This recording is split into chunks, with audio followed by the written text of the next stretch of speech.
Treneriai sveikinu su pergalė ir kokios mintis po rungtynių? Geras rungtynės, sakyčiau, nuo pat pradžių abi komandos rodė neblogą žaidimą, neblogą užsivedimą. Momentų buvo ir viena, ir kita komanda, galėjo anksčiau, gal nesimušti, bet gal nėjo, bet tikrai kovingo žaidimo, sakoma, ta, manau, pelnyta pergalė tikrai.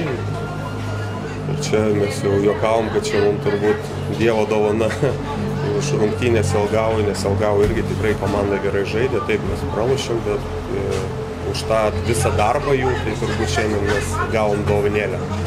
Bet turbūt reikia džiaugtis, kad kai baigėsi rungtynės, bet pradžioje atrodė sunkoka ir pradėjot su mažai žaidėjų ir taip pat ir Metijų gavo į tą išvarimą.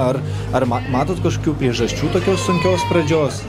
Tai nebuvo, kodėl sunkiai pradžia. Minutės buvo taip, aišku, ten žaidimas kitoks, lėtesnis, bet šiaip, manau, žaidimas neblogas buvo ir aišku, mūsų suolas trumpas, bet jau čia nuo pradžios sezono jau bandom priprasti, tai ką padarysi, tokia situacija yra dabar, tos traumos, diskvalifikacijos, tai bandom, kaip sakoma, pritraukti naujų jaunų žaidėjų, duoti šansą ir parodyti, kad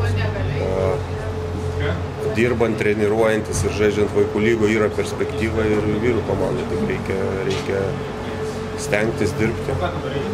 Ir varžybose buvo nemažai fizinio žaidimo, gal netgi iš mano pažiūros grubaus. Ar jūs nematėt kažkokio nesažiningo žaidimo, galbūt čia iš kažkokios nesuvestos sąskaitos iš pirmų dviejų mačų?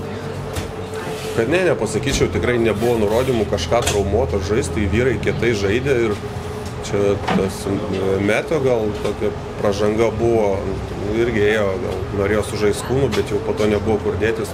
Jo, taip, situacija taip, gana kietai žaidė, ir sakoma, ledo ritulys vyriškas žaidimas, tai čia aš manau, kad tikrai buvo neblogas rungtynės ir žiūrovom patiko. Ačiū. Dėkui.